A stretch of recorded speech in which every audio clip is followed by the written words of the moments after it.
जीवन के हर पहलू को मुतासिर करती है। आपको कौन सी नौकरी मिल सकती है, आप किससे शादी कर सकते हैं, ज़ात पात का इससे एक गहरा ताल्लुक़ है। हिंदुस्तान के पसमानदा तबक़ों में समाजी इक़्तिसादी हालत में बेहतरी लाने या उसे बेहतर बनाने में ज़ात पात का एक बहुत बड़ा दखल है। इस दर्जे में जो तबका बंदी है, उस तबका बंदी के अंदर पसमानदा ज़ातों को दबाव का शिकार बनाया जाता है। बात दरअसल ये है कि ज़ात पात का ये निज़ाम मज़हब से जुड़ा हुआ है और हिंदुस्तान के अंदर बड़ी आबादी में जो मज़ाहिब पाए जाते हैं वो दो हैं, एक मुसलमान, दूसरा हिंदुइज़म। इसीलिए आज मुसलमानों की नुमाइंदगी के लिए हमारे साथ मौजूद हैं इस्लामिक स्कॉलर जनाब अशरफ कासमी साहब। सनातन धर्म की बारे में जानकारी देने के लिए हमारे साथ मौजूद हैं पंडित मनोहर लाल जी। ये निज़ाम कब से और कैसे शुरू हुआ, इस बात को बताने के लिए और इसको ख़त्म करने के लिए कौन कौन से आंदोलन वजूद में आए, इन सब बातों को बताने के लिए हमारे साथ मौजूद हैं हिस्ट्री के माहिर लेक्चरर मिस्टर जनाब असद हाशमी साहब। समाज में ज़ात पात को लेकर क्या चल रहा है, किस तरीके से दबाव का शिकार बनाया जा रहा है, पसमानदा लोगों पर अत्याचार हो रहा है, इन्हीं सब बातों को बताने के लिए हमारे साथ मौजूद हैं सामाजिक सेवक मिस्टर माज साहब। हम इन सब का बहुत बहुत धन्यवाद, शुक्रिया अदा करते हैं कि इन लोगों ने हमें वक्त दिया। ऑडियंस, कहा यह जाता है कि प्रोफेट मोहम्मद सल्लल्लाहु अलैहि वसल्लम ने अपने लास्ट पब्लिक लेक्चर में कहा था कि इस्लाम में किसी भी तरह की ज़ात पात और ऊंच नीच नहीं है। इस्लाम में इक्वालिटी यानी बराबरी है, लेकिन फिर भी इन सब के बावजूद मुसलमानों के अंदर शेख, सैयद, पठान, मुग़ल, अंसारी, सलमानी, कुरैशी, ये सब क्या है, इन्हीं बातों को जानने के लिए मैं आपको लेकर चलता हूँ हमारे आज के बहुत ही ख़ास मेहमान इस्लामिक स्कॉलर जनाब अशरफ कासमी साहब के पास। जनाब अशरफ कासमी साहब, हम आपसे ये जानना चाहेंगे कि इस्लाम के अंदर ज़ात पात को लेकर क्या तसव्वुरात पाए जाते हैं, क्या इस्लाम के अंदर ज़ात पात का कोई कॉन्सेप्ट है या नहीं। बिस्मिल्लाहिर्रहमानिर्रहीम। सबसे पहले मैं जनाब अल्तमश साहब आपका बहुत बहुत शुक्रगुज़ार हूँ कि आपने एक hot topic casteism in Indian society पर डिबेट के लिए एक इंटेलेक्चुअल तबके के सामने एज ए इस्लामिक स्कॉलर मुझे यहाँ इनवाइट किया। सर, जैसा कि आपने सवाल किया कि इस्लाम में ज़ात पात को लेकर क्या नज़रिया है, तो मैं इसके जवाब में कहना चाहूँगा कि इस्लाम में ज़ात पात का कोई तस्वुर नहीं है। हमारी मजहबी और दस्तूरी किताब कुरान पाक के पारा नंबर 26 सूरह हुजरात वर्स नंबर 13 में अल्लाह तबारक व तआला ने इसी नज़रिए को बड़े साफ अंदाज में बयान किया है। आयत है, या अय्युहन नास इन्ना खलक़नाकुम मिन ज़करिन व उन्सा व जअलनाकुम शुऊबन व क़बाइल लितआरफ़ू। क्या लोगों, हमने तुम्हें मुख्तलिफ़ कबीलों और गिरोहों में बांटा ताकि तुम्हारी शनाख्त और पहचान हो सके, तुम्हारा तारुफ हो सके। इसी तरह हमारे आखिरी नबी मोहम्मद सल्लल्लाहु अलैहि वसल्लम ने अपनी ज़िंदगी के आखिरी लम्हात में अपनी आखिरी टीचिंग में इसी नज़रिए को बयान किया। हदीस है, या अय्युहन नास इन्ना रब्बकुम वाहिद व इन्ना अबाकुम वाहिद अला ला फज़ला लि अरबिय्यिन अला अजमी वला लि अजमिय्यिन अला अरबी वला लि अहमर अला अस्वद वला लि अस्वद अला अहमर इल्ला बित्तक़वा। के ए लोगों, तुम्हारा रब एक है और तुम सब एक ख़ानदान की और एक बाप की औलाद हो। किसी आजमी को किसी अरबी पर और किसी अरबी को किसी आजमी पर कोई फजीलत हासिल नहीं है। अल्लाह तबारक व तआला के यहाँ फजीलत का कोई मेयार है, कोई स्टैंडर्ड है, तो वो सिर्फ़ और सिर्फ पाइटी और तकवा है। इन बातों से मालूम होता है कि इस्लाम में न ज़ात पात का तस्वुर है और न इस बुनियाद पर कोई भेदभाव है, बल्कि इस्लाम की नज़र में सारे लोग बहैसियत इंसान बराबर है। जनाब अशरफ साहब, जैसा कि आपने बताया कि इस्लाम के अंदर ज़ात पात नहीं है, तो फिर आप ये बताइए, ये पठान, मुग़ल, अंसारी, सलमानी, कुरैशी, ये सब क्या है? सर, मैंने पहले आपको बता दिया कि ये सिर्फ और सिर्फ तारुफ के लिए है, पहचान के लिए। खान हो, पठान हो, सैयद हो। जैसे आप किसी रोड पे चल रहे हो और हर देखा होगा आपने, क्या थोड़ी दूर पर बोर्ड लगा हुआ होता है, sector number 1, sector number 2, sector number 3, तो जाहिर है कि ये सिर्फ और सिर्फ लोग की गाइडेंस और रहनुमाई के लिए है। ठीक इसी तरह ये खान पठान वगैरह है। अब इस चीज़ को, ज़ात पात को फ़ख्र का, प्राउड फील का, डिस्क्रिमिनेशन का या रेसिज्म का हिस्सा बनाना इस्लाम किसी भी सूरत में इसकी इजाज़त नहीं देता है। ऑडियंस, आपने इस्लामिक स्कॉलर को सुना। अब हम आपको लेकर चलते हैं सनातन धर्म के गुरु पंडित मनोहर लाल जी के पास। कहा यह जाता है कि हिंदू धर्म के अंदर हमें ये बात साफ तौर पर मिलती है कि हिंदू धर्म में जात पात ही नहीं बल्कि जातिवाद भी है। हिंदुओं की मजहबी पुस्तक मनुस्मृति हमें बताती है कि हिंदुओं को 4 जगहों में बांटा गया है। ब्राह्मण, क्षत्रिय, वैश्य, शूद्र, इन 4 जातियों में बांटा गया है। हम पंडित जी से पूछना चाहेंगे, पंडित जी इसके बारे में आप क्या कहना चाहते हैं, क्या ऐसा ही है? सर्वप्रथम मैं आपका और दर्शकों का बहुत बहुत आभारी हूँ कि आपने सनातनी को सनातन धर्म की सच्चाई समझाने के लिए इस खूबसूरत से मंच पर आमंत्रित किया। जहाँ तक सर आपका प्रश्न है हिंदू समाज में जातिवाद को लेकर, तो वो यकीनन है इसी आधार पर हिंदू समाज में एक खास समुदाय के साथ बहुत कुछ भेदभाव भी हुआ और आज भी हर रोज़ कहीं ना कहीं देखने को मिलता है। लेकिन सच ये है सर, हमारे वेदों में जो सबसे प्राचीन और धार्मिक पुस्तक है उनमें इस तरह का कोई भी मंत्र नहीं है और जिनमें मानवता को बांटने की बात की गई हो। हाँ, दूसरे इस तरह के जो ग्रंथ हैं यानी मनुस्मृति वगैरह, उनमें इस तरह का जो समाज के खिलाफ है, जो सनातन धर्म के खिलाफ है, उनको मसाला मिल जाता है। ऑडियंस, जैसा कि आपने पंडित जी को सुना, दोनों धर्म गुरुओं ने यह कहकर पल्ला झाड़ लिया है कि धर्म में किसी भी तरह का जातिवाद नहीं है।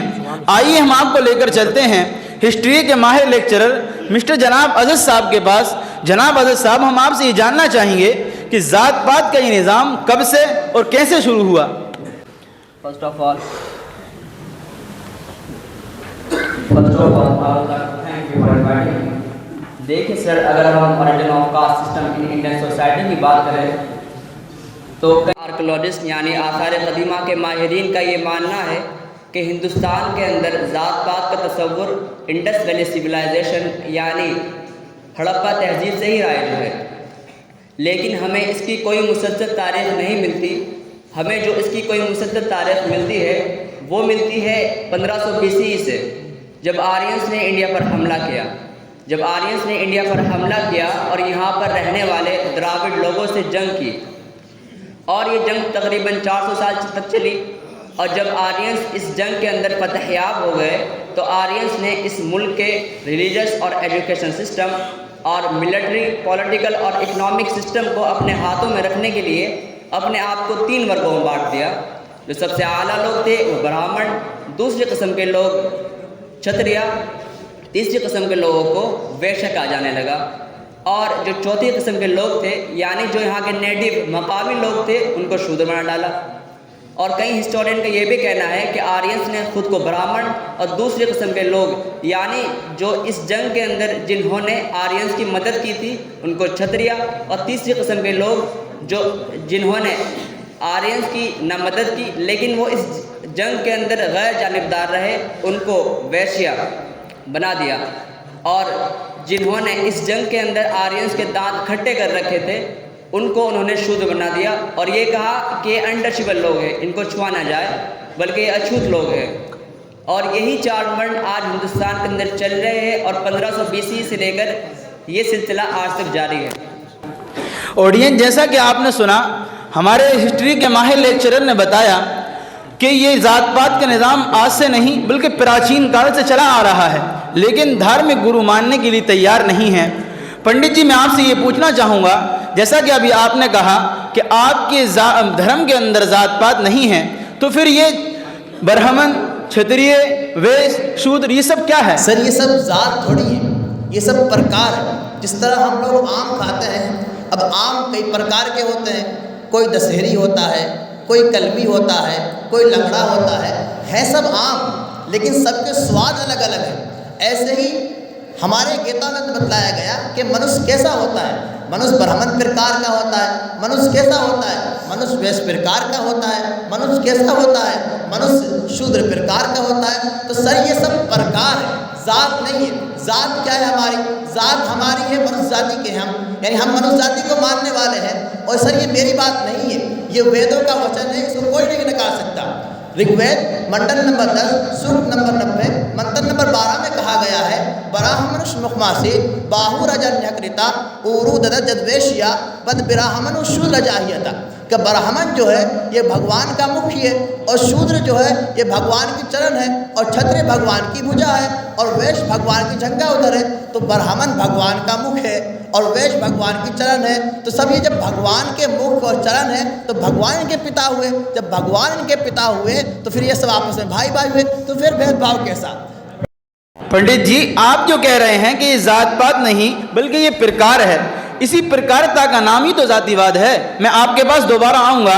ऑडियंस, हम आपको लेकर चलते हैं आज के हमारे समाजी कारकुन मिस्टर माज साहब के पास। मिस्टर माज साहब, आप ये बताइए, जैसा कि आपने धार्मिक गुरुओं को भी सुना, हिस्ट्री के माहिर लेक्चरर को भी सुना, धार्मिक गुरुओं का कहना यह है कि धर्म में जातिवाद नहीं है, लेकिन तारीख ये बता रही है कि जातिवाद है, जात पात भी है। तो आप ये बताइए कि आप क्या सोचते हैं, समाज में जात पात का कॉन्सेप्ट होना चाहिए या नहीं? सबसे पहले तो मिस्टर अल्तमश साहब, मैं आपका बड़ा आभारी और शुक्रगुजार हूँ कि आपने मुझे इस डिबेट के अंदर एक बहुत ही अहम और संवेदनशील मौजू यानी ज़ात पात पर बातचीत और गुफ्तगू करने के लिए इनवाइट किया।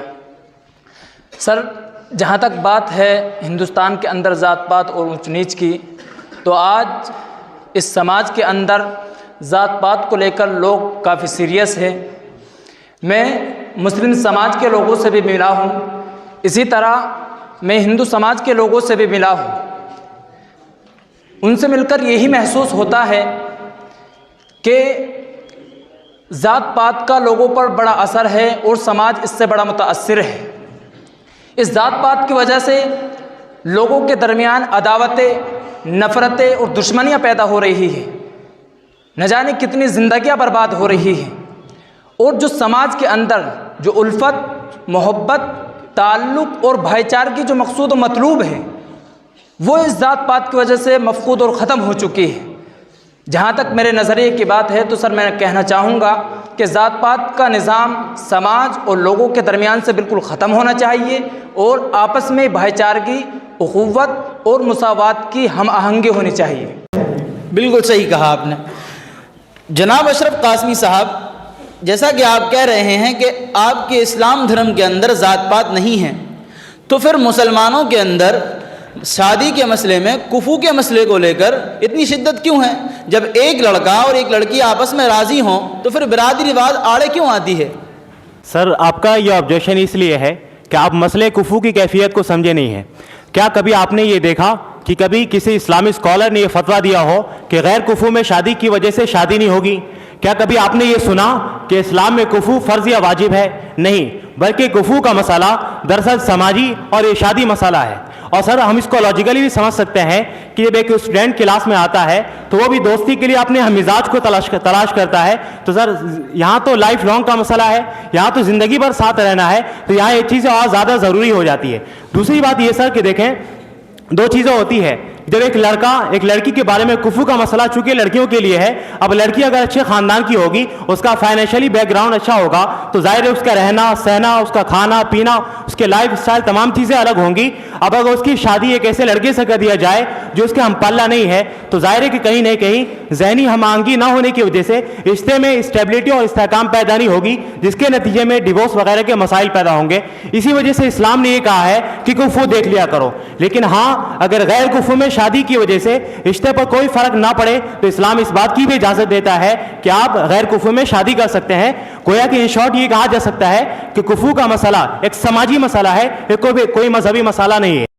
मौलाना साहब, मुझे लगता है आप ये कहकर फंस गए हैं, मजहबी मसला नहीं समाजी मसला है। अगर ये आपका समाजी मसला है तो फिर आपकी मजहबी किताबों में इसको क्यों जगह दी गई? सर, दो बातें हैं। मैंने इससे पहले भी आपको कहा कि इस्लाम में जो मेन टेक्स्ट है वो कुरान और हदीस है। दुनिया के सारे मुसलमान उस पर मुत्तफिक है। कुरान हदीस ये हमारे लिए मजहबी एतबार से भी अहम है और दस्तूरी एतबार से भी अहम है। पूरे कुरान करीम में इस्लामिक जो टेक्स्ट है उसमें आपको ज़ात पात का तस्करा नहीं मिलेगा। रही बात उन फ़िक़ी किताबों की जहाँ ये तस्करा मौजूद है, तो जाहिर है कि ये सिर्फ और सिर्फ समाजी और इरशादी मसला है। ये कोई उसूली ज़ाब्ता नहीं है कि हर बात पर अमल करना ज़रूरी हो। मैं आपके पास अभी दोबारा आऊँगा अशरफ साहब। पंडित जी आप ये कह रहे हैं कि आपकी धार्मिक पुस्तकों के अंदर किसी भी तरह का जातिवाद नहीं है। मैं आपको आपकी मजहबी पुस्तक मनुस्मृति की चंद सुर्खियाँ बताता हूँ जिनमें जातिवाद है। मनुस्मृति बताती है अगर कोई लोअर कास्ट का व्यक्ति अपर कास्ट के व्यक्ति के साथ एक आसन पर बैठ जाए तो देश से उसका निष्कासन कर दिया जाएगा या उसकी सुरीन का मांस उतार दिया जाएगा। मनुस्मृति चैप्टर नंबर 8 श्लोक नंबर 281। शूद्र को खाने के लिए झूठन, पहनने के लिए पुराने कपड़े, ओढ़ने बिछाने के लिए फटे पुराने कपड़े दिए जाएंगे। मनुस्मृति चैप्टर नंबर 10 श्लोक नंबर 125। इसके बारे में आप क्या कहना चाहिए? मालूम तो सर आप ये प्रश्न जरूर उठाएंगे। देखिए सर, मनुस्मृति जो है एक बहुत ही विवादित विषय है। इसमें ऐसा एक श्लोक नहीं, कई श्लोक आपको मिल जाएंगे। यानी आप धर्म के अपोजिट जितना कुछ सोच सकते हैं वो सब मनुस्मृति में आपको मिलेगा। इसलिए सर मैं आपके इस स्टूडियो के माध्यम से अपने तमाम दर्शकों को दो बातें समझाना चाहता हूँ। पहली बात ये कि भारत में एक मूल प्रति है मनुस्मृति की जो हज़ारों साल पहले आई है, और एक मनुस्मृति वो है जो अंग्रेज़ों ने लिखवाई है मैक्स मुलर की मदद से। आज जो अंग्रेजी मनुस्मृति उपलब्ध है वो मैक्स मुलर की लिखी हुई है। जब मैक्स मुलर ने इसका अंग्रेजी में अनुवाद करवाया तो कराया खुद उन्होंने किया, तो अंग्रेज़ों को मालूम हुआ कि मनुस्मृति तो न्याय व्यवस्था की सबसे बड़ी पुस्तक है। तो उन्होंने क्या किया, उसमें ऐसे विक्षेप करवा दिए और ऐसे घोटाला करवा दिया कि ताकि भारतवासियों जो बहुत प्रेम से रहते आ रहे थे उनमें एक नफरत पैदा होने लगे। दूसरी बात ये सर कि हमारा जो मजहब है सनातन धर्म, ये वैदिक धर्म है, और वेदों में से सबसे ऊंचा दर्जा है वो है हमारे यहाँ वेदों का, और वेदों में भी जो वेदांत का जो उपनिषद है इनका सबसे ऊंचा दर्जा है। यदि कोई भी मंत्र या श्लोक या पंक्ति उस वेदांत के खिलाफ पाई जाएगी तो हम उसको नकार देंगे, खत्म कर देंगे।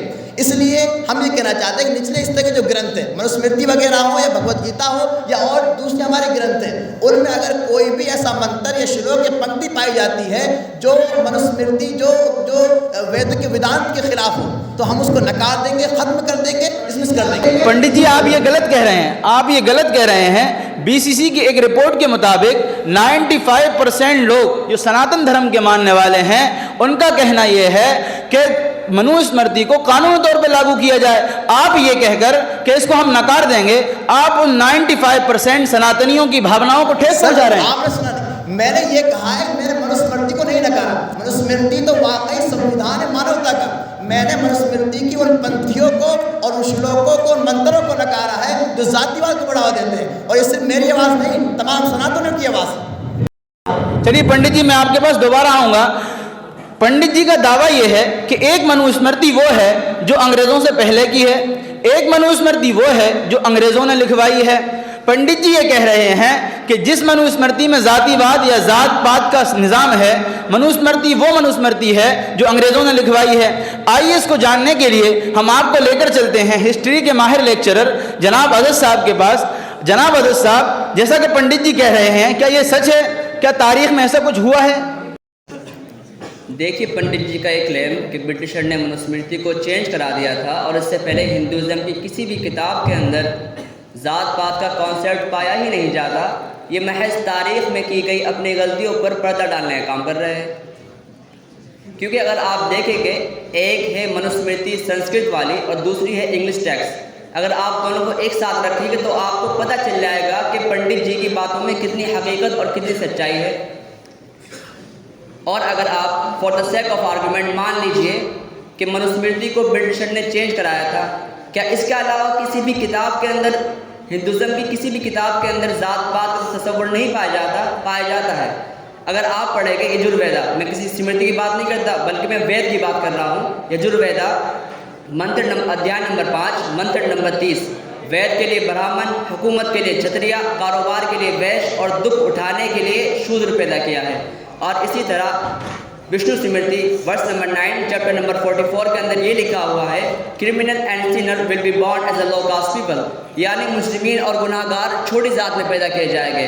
और इसी तरह विष्णु स्मृति चैप्टर नंबर 5 वर्ष नंबर 104 में ये लिखा हुआ है, if a low caste intentionally touch a high caste person then he is to be put to death, यानी अगर कोई छोटी जात वाला बड़ी जात वाले को जानबूझकर छू भी लेता है तो उसे मौत के घाट उतार दिया जाएगा। एक मिनट सर, तो ये कहना कि ब्रिटिशर ने मनुस्मृति को चेंज करा दिया था और इससे पहले हिंदुज़म की किसी भी किताब के अंदर ज़ात पात का कॉन्सेप्ट पाया ही नहीं जाता। ये महज तारीख में की गई अपनी गलतियों पर पर्दा डाल रहे हैं और हमारी आंखों में धूल झोंकने का काम कर रहे हैं। ऑडियंस, जैसा कि आपने सुना, हमारे हिस्ट्री के माहिर लेक्चरर ने बताया कि ज़ात पात का ये निज़ाम आज से नहीं बल्कि बहुत पुराने ज़माने से चला आ रहा है, लेकिन धार्मिक गुरु मानने के लिए तैयार नहीं है। आइए मैं आपको लेकर चलता हूँ हमारे सामाजिक सेवक मिस्टर माज साहब के पास। मिस्टर माज साहब, आप ये बताइए कि ज़ात पात को लेकर आजकल समाज में क्या चल रहा है? क्या समाज इस ज़ात पात के निज़ाम से जूझ रहा है? किस कदर इस ज़ात पात के निज़ाम से कराह रहा है और सब कुछ क्या चल रहा है, ज़रा कुछ बताइए। सबसे पहले तो मिस्टर अल्तमश साहब, मैं आपको बता दूं कि मुझे इस बात से कोई मतलब नहीं है कि मजहबी किताबों के अंदर क्या है। मैं इस्लाम और सनातन दोनों धर्मों का सम्मान करता हूं, लेकिन समाज के अंदर क्या हो रहा है ज़ात पात को लेकर, ये मैं आपके सामने रखता हूं। यकीनन आप जानें कि आज जो ऊंचे तबकात के लोग हैं वो नीचे तबकात के लोगों पर कितना अत्याचार कर रहे हैं, कितना जुल्म और ज़्यादती कर रहे हैं। इसकी चंद रिपोर्ट्स मैं अपने साथ लेकर के आया हूं, मैं आपको दिखाना चाहूँगा, आपको बताना चाहूँगा। देखिए, इंडिया टुडे की रिपोर्ट के मुताबिक 14 अगस्त सन 2022 में राजस्थान के अंदर एक टीचर ने एक दलित स्टूडेंट को सिर्फ इस बुनियाद पर मार डाला कि उस टीचर के गिलास से उस स्टूडेंट ने पानी पी लिया था। इसी तरह से राजस्थान ही के जोधपुर ज़िले के एक गांव नीलकंठ में एक शादीशुदा जोड़े को मंदिर में दाखिल होने से रोक दिया गया, सिर्फ इस बुनियाद पर कि वो दलित समाज से ताल्लुक़ रखते थे। और इसी तरह उत्तर प्रदेश के बुलंदशहर के कड़ाना कस्बे में एक CRPF के जवान को घोड़े पर सवार होने के लिए पुलिस फोर्स को बुलाना पड़ा, इस वजह से नहीं कि वो CRPF का जवान था, बल्कि इस वजह से कि वो दलित समाज से और छोटे तबके से ताल्लुक़ रखता था। इसी तरह से गुजरात के महसाना गांव में क्या हुआ उसको देख लीजिए। मध्य प्रदेश का वाक़या, लखीमपुरी खीरी का वाक़या, और तो और सर हिंदुस्तान के अंदर नीचे तबकात के लोगों पर कितना अत्याचार हो रहा है, ये रिपोर्ट्स बयान की है नेशनल ह्यूमन राइट्स कमीशन ने कि हर 18 मिनट के अंदर एक दलित मर्द के खिलाफ जुर्म किया जाता है, और हर दिन 3 दलित औरतों के साथ रेप किया जाता है, और हर दिन 11 दलितों को मारा और पीटा जाता है। और इसी तरह से मुजफ्फरपुर ज़िले के एक कॉलोनी है जिसके रास्ते के बीचों बीच एक दीवार खड़ी है, जिसकी वजह ये बताई जाती है कि यहाँ 2 कास्ट के लोग रहते हैं, एक अपर कास्ट जिससे शेख है और दूसरे लोअर कास्ट से जिसको अंसारी कहते हैं। और वजह ये बताई जाती है कि इस दीवार के बीच में खड़े होने की वजह ये है कि यहाँ दोनों बिरादरियों के अंदर और दोनों कास्टों के अंदर ज़ात पात को लेकर के एक बड़ा हंगामा है। जनाब अशरफ कासमी साहब, जैसा कि आपने सुना, हमारे समाजी कारकुन ने बताया, वो चाहे मुजफ्फरपुर के महल्ले की दीवार हो या इसी तरीके से गूगल पर मशहूर वेबसाइट मैट्रिमोनियल वेबसाइट हो, ये सब जब आप कह रहे हैं कि इस्लाम में ज़ात पात नहीं है, तो फिर ये सब कहाँ से आ रहा है? सर, 2 चीज़ें हैं, एक प्रैक्टिस है और एक टेक्स्ट है। मैंने इससे पहले भी बताया कि दोनों में ज़मीन और आसमान का फ़र्क है। There is a gulf of difference between Islamic text and practice. दोनों के अंदर ज़मीन और आसमान का फ़र्क है। आप देखें कि इस्लामिक टेक्स्ट में ज़ात पात का तस्करा नहीं मिलता है। रही बात प्रैक्टिस की, तो ये चीज़ें हैं मुसलमानों में, और वजह उसकी ये है कि चूंकि मुस्लिम कम्युनिटी इस हिंदुस्तान में हज़ारों बरस से दूसरी कम्युनिटी के साथ रहते आ रही है, और जाहिर है कि जब 2 कम्युनिटी एक साथ रहती है तो जहाँ खूबियाँ एक दूसरे में मुंतकिल होती है, साथ में कुछ खराबियाँ भी मुंतकिल होती है। ठीक इसी तरह मुस्लिम कम्युनिटी के अंदर दूसरी कम्युनिटी से कुछ खामियाँ भी, कुछ खराबियाँ भी मुंतकिल होकर आई है, उसी में से ये ज़ात पात है, वरना असलन ये मुसलमानों में नहीं थी। जनाब अशरफ साहब, आप ये कह रहे हैं कि आपके टेक्स्ट के अंदर ज़ात पात नहीं है, प्रैक्टिस में है। मैं आपको बताना चाहूँगा, ऑडियंस, कहा यह जाता है कि प्रोफेट मोहम्मद सल्लल्लाहु अलैहि वसल्लम की हर बात मुसलमानों के यहाँ टेक्स्ट की हैसियत रखती है, और प्रोफेट मोहम्मद ने अपने एक पब्लिक लेक्चर में कहा था, अल अइम्मतु मिन कुरैश, कि हुक्मरानी सिर्फ और सिर्फ कुरैश के लिए है, हाकिम कुरैश ही बन सकते हैं, तो इससे कहीं ना कहीं ये साबित हो रहा है कि प्रोफेट मोहम्मद अपनी बिरादरी को और अपनी ज़ात को ऊंचा दिखाना चाहते हैं। इसके बारे में आप क्या कहेंगे? सर, मैं अभी एक उसूल मेंशन करना मुनासिब समझता हूँ कि किसी भी इस्लामिक टेक्स्ट को समझने के लिए उसके कॉन्टेक्स्ट यानी सियाक व सबाक को समझना ज़रूरी है। ठीक इसी तरह से ये हदीस जिसको आपने कोट किया है उसका भी एक पस मंज़र है, उसका भी एक कॉन्टेक्स्ट है। सर देखें, हुजूर सल्लल्लाहु अलैहि वसल्लम का ये फरमाना अलइम्मतु मिन कुरैश, यानी जो साहिब हुकूमत होंगे, जो हुकूमत के मुस्तहिक होंगे, वो कुरैशी कबीले के लोग होंगे। इस हदीस का भी एक पस मंज़र है। वो पस मंज़र ये है कि इस हदीस के अंदर अल्लाह के रसूल सल्लल्लाहु अलैहि वसल्लम ने सिर्फ एक तशबीह दी है, और उस तशबीह का मकसद ये है कि उस ज़माने के अंदर आप देखें हुजूर सल्लल्लाहु अलैहि वसल्लम के ये कहना कि हुकूमत के मुस्तहिक वो होंगे जो कुरैशी होंगे, इसका मतलब ये है कि वो खूबियाँ जो कुरैश के लोगों में थी, वो खूबियाँ अगर उस आदमी के अंदर हो तो वो आदमी उस हुकूमत का मुस्तहिक होगा। तो इस हदीस के अंदर सिर्फ और सिर्फ तशबीह दी गई है। यही वजह है कि आप देखें खुलफा राशिदीन का ज़माना हो या बनु उमैया का ज़माना हो या बनु अब्बासिया का ज़माना हो, वहाँ पर तो ये कुरैशी खलीफा नजर आते हैं। उसके बाद का ज़माना आप देखें कि सल्तनत उस्मानिया जिसके इस्लामी हुकूमत होने पर तमाम उलमा का इत्तफाक है, लेकिन उस हुकूमत में कभी इस बात का इल्तिज़ाम नहीं किया गया कि जो खलीफा हो वो कुरैशी हो। इससे बात मालूम होती है इस हदीस के अंदर सिर्फ और सिर्फ तशबीह दी गई है, कोई इस्लामिक लॉ नहीं है, कोई उसूली ज़ाब्ता नहीं है किस पर अमल करना ज़रूरी हो। जनाब अशरफ साहब, मैं आपके पास अभी दोबारा आऊँगा। पंडित जी, जैसा कि अभी आपने सामाजिक कारकुन को सुना था, सामाजिक कारकुन का कहना यह है कि हर एक दिन के अंदर 3 दलित औरतों के साथ रेप किया जा रहा है, हर 18 मिनट में एक दलित पर कोई ना कोई अत्याचार हो रहा है। अब चाहे वो राजस्थान के अंदर दलित बच्चे को मार देने का मसला हो, या दलित औरतों के साथ रेप का मसला हो, या किसी दलित पर अत्याचार का मसला हो, जब आप कह रहे हैं कि आपके हिंदू धर्म के अंदर जात पात नहीं है, तो फिर ये सब क्यों हो रहा है? देखिए सर, इस वक्त भारत में जात पात और मंदिरों को सिर्फ सियासत के लिए इस्तेमाल किया जा रहा है, वरना सच ये है कि सनातन धर्म बहुत ही प्रगतिशील धर्म है और कोई भी पढ़ा लिखा शख्स जात पात नहीं मानता, और ना ही मंदिरों में गुरुकुल में इसकी शिक्षा दी जाती है। मिस्टर मुआज साहब ने जो दलित अत्याचार पर बात कही है वो वाकई बहुत दुखद है, लेकिन इसका हरगिज़ ये मतलब नहीं है कि सनातन धर्म जातिवाद को बढ़ावा देता है। सर, सनातन धर्म दलित भाइयों को न केवल मंदिरों में जाने की अनुमति देता है, बल्कि कोई दलित अगर पुजारी बनने में सक्षम है तो उसको पुजारी बनने की भी अनुमति देता है। इसी तरह सर, किसी भी कार्यालय, होटल, दुकान आदि सार्वजनिक क्षेत्र में कहीं भी जातिवाद नहीं पाया जाता। बस मीडिया को क्या है, मसाला चाहिए ताकि वो अपने प्रचार कर सके। सर, मैं आपसे एक रिपोर्ट पेश करना चाहूँगा। तिरुपति मंदिर में 500 दलित पुजारी बने और ये सभी हिंदू हैं, और पुजारी बनने के विभिन्न संस्कारों की परीक्षाओं को पास करके पुजारी बने हैं। ये सभी अब तिरुपति मंदिर में विभिन्न पूजा कर्म कराएंगे, और ये सभी अब ब्राह्मण वर्ण में है। हाँ, संविधान के हिसाब से SC या ST हैं, मायावती के हिसाब से दलित हैं, और अंबेडकर वादियों के हिसाब से ये शूद्र हैं। तो सर, इसमें हमारा क्या कसूर है? अब लोगों को अपनी राजनीति चमकाना है तो हम उसमें कुछ नहीं कर सकते। सर मिस्टर माज साहब, मैं आपसे ये पूछना चाहूँगा, आप समाज में रहते हैं, समाज की सेवा करते हैं, आप ये बताइए कि आपके मन में समाज में इस पाई जाने वाली बीमारी को ख़त्म करने के लिए कोई समाधान है?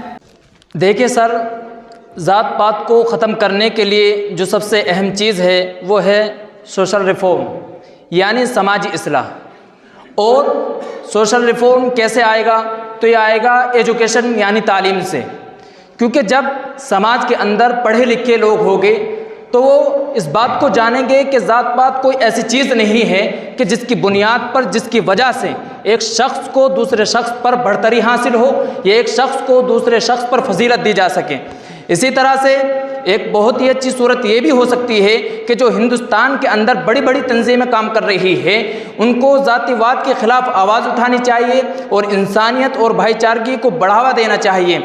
इस ताल्लुक़ से हमें दूसरे ममालिक को पेश नज़र रखना होगा और रखना चाहिए कि वहाँ ज़मीनी सूरत हाल ये है कि वो ज़ाति पात जैसी चीज़ों को कोई बढ़ावा और कोई अहमियत नहीं देते हैं। तो सर, बल्कि वो अपनी और मुल्क की तरक्की के लिए अपने आप को मसरूफ़ और मशगूल रखते हैं।